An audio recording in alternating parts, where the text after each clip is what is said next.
আসসালামু আলাইকুম রহমতুল্লাহি ওয়া বারাকাতুহু ইন্নাল হামদালিল্লাহ ওয়াসসালাতু ওয়াসসালামু আলা রাসূলিল্লাহ ওয়া বা'দ। প্রিয় দর্শক শ্রোতা, আশা করি মাহে রমাদানের এই সুন্দর সময়ে আপনারা সকলেই ভালো আছেন। রব্বে কারীমের দয়ায় আমরাও ভালো আছি। আপনাদের সকলকে আন্তরিক মোবারকবাদ জানিয়ে মাহে রমজান উপলক্ষে ডিবিসি নিউজের বিশেষ আয়োজন বিআরবি কেবলস প্রেজেন্টস ইসলাম ও জীবন powered by Bhaiya hotels co sponsors ATI tiles and smart Mehedi, এই অনুষ্ঠানের আজকের পর্বে স্বাগত জানাচ্ছি আমি নিজাম বিন মুহিব। প্রিয় দর্শক শ্রোতা, আমরা প্রতিদিন একটি সুন্দর এবং সমসাময়িক বিষয় নিয়ে আলোচনা করে থাকি। মাহে রমাদানের এই শেষ সময়ে আজকে আমরা খুবই গুরুত্বপূর্ণ একটি বিষয় নির্ধারণ করেছি। আমাদের আজকের বিষয় সাদাকাতুল ফিত্র। আর এ বিষয়ে কথা বলবার জন্য আমন্ত্রণ জানিয়েছি একজন সম্মানিত অতিথিকে। আমাদের আমন্ত্রণ গ্রহণ করে স্টুডিওতে এসেছেন মারকাজুল কোরআন নুরুল উলুম মাদ্রাসা ফুলবাড়ি দিনাজপুরের সম্মানিত শিক্ষক মুহতারাম হাফিজ কারি মুহাম্মদ আমির আলী। আসসালামু আলাইকুম রহমতুল্লাহ। ওয়ালাইকুম আসসালাম রহমতুল্লাহি ওয়া বারাকাতুহু। মুহতারাম, কেমন আছেন? জি আলহামদুলিল্লাহ, আপনি কেমন আছেন? আলহামদুলিল্লাহ, আমরা ভালো আছি। আপনাকে আমাদের আজকের আয়োজনে স্বাগত জানাচ্ছি। আমি আপনাদের আয়োজক এবং যারা দেখতে শুনছে তাদেরকেও স্বাগত জানাচ্ছি। বারাকাল্লাহ ফিক। আমরা একদম শুরুতেই জানতে চাই সাদাকাতুল ফিতরটা আসলে কি, এটা কেন এতটা গুরুত্বপূর্ণ? নাহমাদুহু ওয়া নুসাল্লি আলা রাসূলিহিল কারীম, আম্মা বাদ, ফাআউযু বিল্লাহি মিনাশ শাইতানির রাজীম, বিসমিল্লাহির রহমানির রহিম। সাদাকাতুল ফিতর দুই কারণে অত্যন্ত গুরুত্বপূর্ণ। এক নম্বর কারণ হইল আমরা রোজা থাকার কারণে অনিচ্ছাকৃত অনেক সময় আমাদের ভুল ত্রুটি হয়ে যায়, কথায় কিংবা কাজে, চলাফেরায়, মানুষের গুজাব, বিভিন্ন ধরনের একটু গুনাহ হয়ে যায়, রোজার মধ্যে কমতি হয়ে যায়। এই কমতিকে পরিশোধন করার জন্য, এই রোজাটাকে পরিপূর্ণ করার জন্য সাদকাতুল ফিতর, এটা এক নম্বর কারণ। আর দুই নম্বর কারণ হলো এই সাদকাতুল ফিতরের মাধ্যমে গরিব, দুঃখী, অসহায় সকলের মাঝে মুখে হাসি ফোটানোর জন্যে এই ব্যবস্থাপনা মহান রব্বুল আলামিন এটা রাসূল সাল্লাল্লাহু আলাইহি ওয়াসাল্লামের উপর এটা ওয়াজিব করে দিয়েছেন। আর এই জন্যে এটা গুরুত্বপূর্ণ, এটা ওয়াজিব সাদকাতুল ফিতর। আশা করি আমাদের দর্শকরা বিষয়টি ক্লিয়ার হয়েছেন। আমরা জানতে চাই এই সাদাকাতুল ফিতর আমরা আসলে কাদেরকে দিব? সাদকাতুল ফিতর আমরা তাদেরকেই দিব।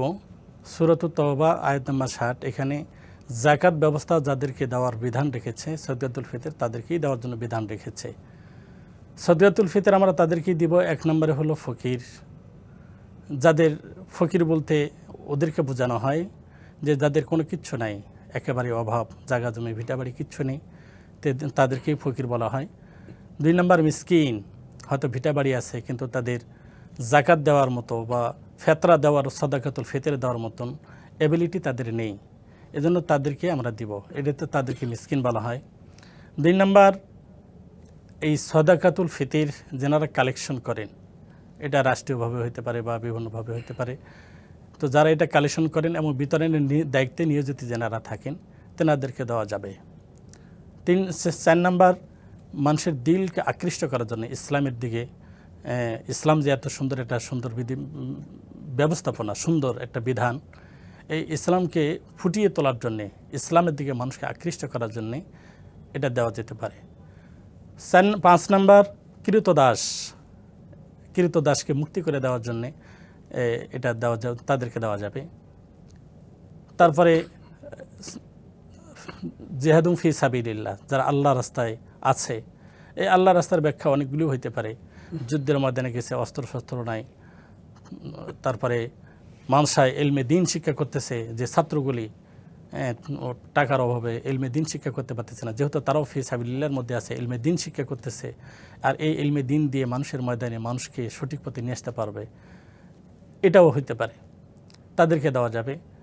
তারপরে হলো ঋণগ্রস্ত অনেক মানুষ বিভিন্ন কারণে একেবারে ঋণের বোঝা তার ঘাড়ে এমনভাবে চাপিয়ে যায় যে ঋণ পরিশোধ করার মতন ক্ষমতা তার আর নাই। আর অনেকেই ফের আবার ঋণই আছে, কিন্তু ঋণ পরিশোধের ব্যবস্থা আছে, এবিলিটি আছে, বিভিন্ন ব্যবস্থাপনা আছে, এখানে কিন্তু সেই কথা বলা হয়নি, বরং ঋণ পরিশোধ করতে গিয়ে মানে পরিশোধ করার মতন ক্ষমতা নাই, মানে এমন ঋণের ভার তার কাঁধে চেপে গেছে, ঋণ পরিশোধ করার মতন ক্ষমতা নেই, তাদেরকে দেওয়া যাবে। আরেকটা হলো মুসাফির, সে যদি ধনী হয়ে কেউ হোক কিন্তু আসছে মুসাফির, কিন্তু তার থাকা খাওয়া বাড়িতে ফিরে যাওয়ার জন্য যদি সে সফর থাকাকালীন মুসিবতে পড়ে তাকে দেওয়া যাবে। এই মানুষদের কি সাদাকাতুল ফিতর? সাদাকাতুল ফিতর দেওয়া যাবে। সাদাকাতুল ফিতরটা আসলে আমরা কবে দিব? রমজানের এই শেষ দশকের এই সময়টাতে আমরা কি ঠিক ঈদের দিন দিব, নাকি ঈদের আগের দিন, নাকি আরও 2-3 দিন আগে? আবার অনেক সময় আমরা দেখি যে ঈদের নামাজ পড়ে এসে অনেকে সাদাকাতুল ফিতর দেন, সেটাও কি আদৌ ঠিক কিনা? আসলে সাদাকাতুল ফিতর, সদকা শব্দের অর্থ হলো দান, আর ফিতর শব্দের অর্থ হলো রোজার শেষ।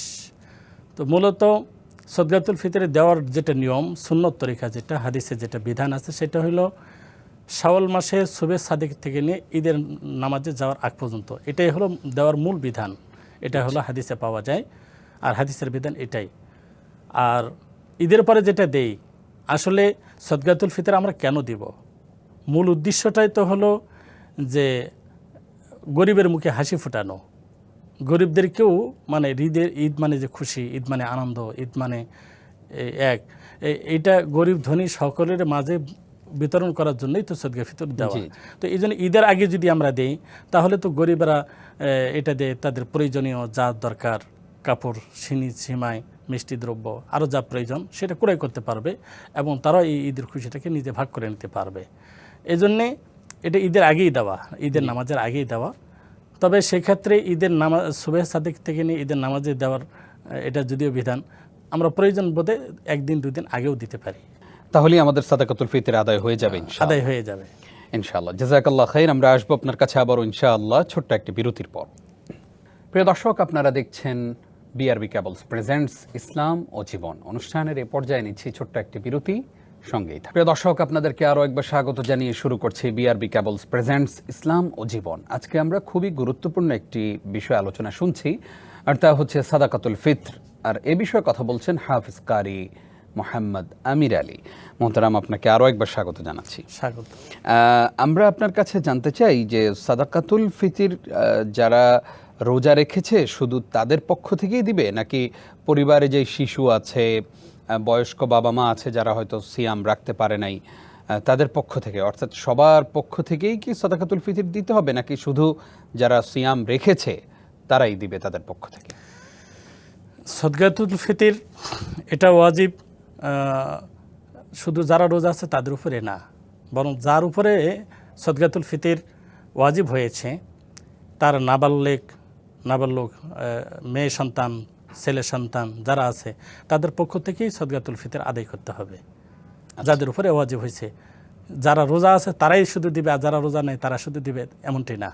বরং যার উপরে ওয়াজিব হয়েছে সে তার পরিবারের পক্ষ থেকে নিজের সন্তান, ছেলে মেয়ে, নাবালক যারা আছে তাদের পক্ষ থেকে দিয়ে দিবে।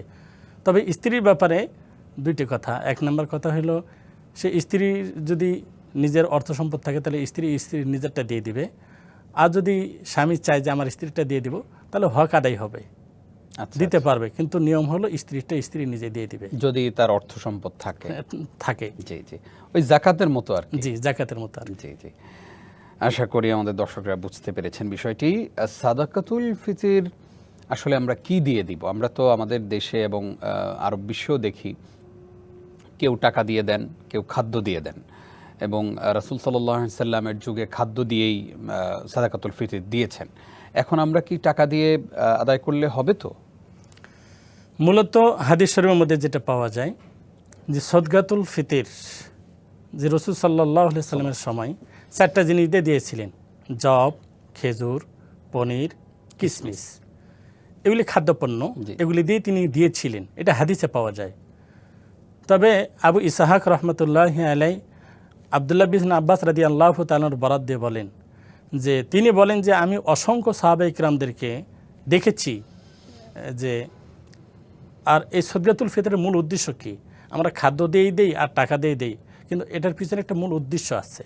তো মূল উদ্দেশ্যটা যেটা, সেটা হলো যে দারিদ্রতা বিমোচন করা, মানুষের মুখে হাসি ফোটানো।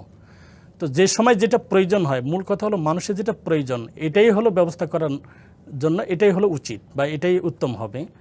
তো এই জন্য আবু ইসহাক রহমতুল্লাহি আলাইহি বলতেন, আব্বাস রাদিয়াল্লাহু তাআলা বরাত দিয়ে, যে আমি অসংখ্য অগণিত সাহাবায়ে কিরামদেরকে দেখেছি তেনারা এই খাদ্যদ্রব্যের মূল্যের যেটা মূল্য এটা দিয়ে সদকাতুল ফিতর আদায় করতেন।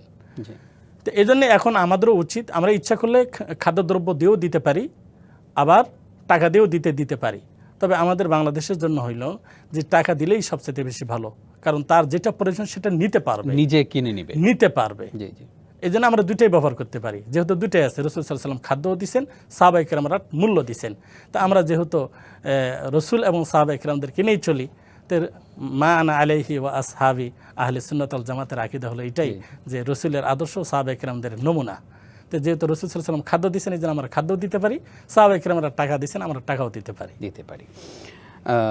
অনেক সময় দেখা যায় যে ওই যে আপনি যেটা বললেন আর কি, যে সাদাকাতুল ফিতর যদি খাদ্য দিয়ে দেয়া হয়, তাহলে এক বাড়িতে সবাই গিয়ে চাল দিল, তার চালের স্তূপ হয়ে গেল, কিন্তু তার তো চালের সাথে ডাল দরকার, তেল দরকার, একটু মুরগি দরকার, অন্যান্য মশলাপাতি দরকার, সেগুলো তো আর কেনার সুযোগ হলো না।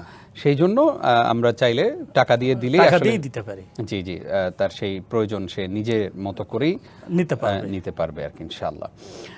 আমরা একটু আপনার কাছে জানতে চাই যে সাদাকাতুল ফিতর কারা আসলে গ্রহণ করবেন? আপনি বলেছেন যে গরিব দুঃখী অসহায়রা গ্রহণ করবেন। আমরা যাকাতের ক্ষেত্রেও দেখি যে আমরা যে এলাকায় থাকি সেই এলাকায় মানুষদেরকে দেই, এবং সাদাকাতুল ফিতরের ক্ষেত্রেও আমরা দেখি যে এলাকার মানুষদেরকে দেই। কিন্তু আমার আপনার এমন অনেক আত্মীয় স্বজন আছে যারা খুবই গরিব, খুবই নিডি, তাদের অনেক কিছু প্রয়োজন হয়, আমরা তাদের দিকে ভ্রুক্ষেপ করি না। তাহলে আমাদের এই সাদাকাতুল ফিতরের যে অর্থটা, যে মূল্যটা, অথবা কেউ যদি খাদ্য দিয়ে দেই, তাহলে সেটা আমাদের এলাকার মানুষদেরকে অগ্রাধিকার আমরা দিব, নাকি আমাদের আত্মীয় স্বজনদেরকে আগে আমরা অগ্রাধিকার দিলে সেটা সুন্দর হয়? নিশ্চয় আমাদের আত্মীয় স্বজনকে অগ্রাধিকার আগে দিতে হবে। আত্মীয় স্বজনকে অগ্রাধিকার দিতে হবে, তারপরে প্রতিবেশী, পাড়া প্রতিবেশী যারা আছে তাদেরকে দিতে হবে। কারণ আত্মীয়রা তো আমাদের দিকে তাকিয়ে থাকে, আর তারা আমাদের সবচেয়ে বড় হিতাকাঙ্ক্ষী বা আমাদের মুখের দিকে তাকিয়ে থাকে। এই জন্য আত্মীয়কে আগে আমরা দেব, ইনশাআল্লাহ। আমরা একটু জানতে চাই সাদাকাতুল ফিতরটা আসলে আমরা কেন দেই? আমরা তো রোজা রেখে অনেক মিথ্যা কথা বলি, অনেক গীবত চর্চা করি, রোজা রেখে মানুষকে কষ্ট দিয়ে ফেলি। এই সাদাকাতুল ফিতর আদায় করার মাধ্যমে আমার রোজার মধ্যে যতগুলো ভুল হয়েছে সেগুলো কি আসলে পরিশোধিত হয়? এবং সেগুলো কি সাদাকাতুল ফিতর আদায় করার পরে আল্লাহর কাছে একদম সুন্দর একটি সিয়ামের মাস, এই যে 30টা আমি রোজা রাখলাম, সেই রোজাগুলো গুনাহগুলো মাফ করে দিয়ে আল্লাহ তাআলা কবুল করবেন? বিষয়টা কি এরকম? জি, অবশ্যই। আর এটাই হলো, এই জন্যই সাদকাতুল ফিতরের ব্যবস্থা, যাতে আমাদের এই ভুল ত্রুটি রোজার মধ্যে যেগুলি হয়েছে এগুলির দ্বারা এটার কাফারা, এটা আদায় হয়ে যাবে। আল্লাহ তাআলা এই রোজাটাকে পরিপূর্ণ হিসাবে কবুল করে নেবেন। জি জি, জাযাকাল্লাহ খাইর। আমরা সাদাকাতুল ফিতর নিয়ে অনেকগুলো প্রশ্নের জবাব আপনার মাধ্যমে আমাদের দর্শকদেরকে দিতে পেরেছি। আপনি কষ্ট করে আজকে আমাদেরকে সময় দেওয়ার জন্য আপনাকে ধন্যবাদ জানাচ্ছি। আপনাকেও ধন্যবাদ, এবং যারা দেখছেন শুনছেন তাদেরকেও আন্তরিকভাবে ধন্যবাদ। প্রিয় দর্শক, এতক্ষণ যারা আমাদের সঙ্গে ছিলেন আপনাদেরকেও ধন্যবাদ জানিয়ে শেষ করছি আজকের আয়োজন। আপনারা দেখছিলেন বিআরবি কেবলস প্রেজেন্টস ইসলাম ও জীবন, powered by Bhaiya hotels, co sponsors ATI tiles and smart Mehedi. আজ এই পর্যন্তই। আগামীকালকের পর্ব দেখবেন, সেই প্রত্যাশায় বিদায় নিচ্ছি নিজাম বিন মুহিব। আসসালামু আলাইকুম ওয়া রাহমাতুল্লাহি ওয়া বারাকাতুহু।